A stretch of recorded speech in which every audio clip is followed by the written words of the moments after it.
విజయనగరం జిల్లా గజపతినగరం ప్రభుత్వ జూనియర్ కళాశాలలో శుక్రవారం నిర్వహించిన పేరెంట్స్ డే కార్యక్రమంలో రాష్ట్ర మంత్రి కొండపల్లి శ్రీనివాస్ పాల్గొని విద్యార్థులకు విలువలతో కూడిన విద్య అవసరమని సూచించారు. విద్యార్థులు ప్రదర్శించిన విజ్ఞాన ప్రదర్శనను ఆయన సమీక్షించి అభినందించారు. ఈ కార్యక్రమంలో APC Ramarao, CM Adinarayana, AMC chairman Gopalaraju, Bangaru Naidu, principal Satyanarayana తదితరులు పాల్గొన్నారు. విద్యాశాఖ మంత్రివర్యులు ఆయన విలువలతో విద్య నేర్పించాలని ఈరోజు కాన్సెప్ట్ తీసుకొచ్చి ప్రతి ప్రభుత్వ స్కూల్లో కూడా ఒక మంచి విధానం తీసుకొచ్చారని మీ అందరం కూడా భావిస్తున్నాం. ఎందుకంటే ప్రతి విద్యార్థి కూడా చదువుతో పాటు వినయం రావాలి, ఏ రకంగా కామన్ సెన్స్ అనేది కూడా డెవలప్ అవ్వాలి.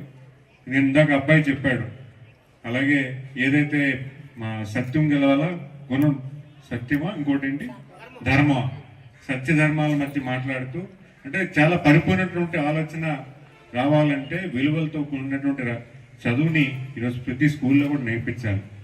చాలా ఆనందపడుతుంది. గత సంవత్సరం వచ్చినప్పుడు అదే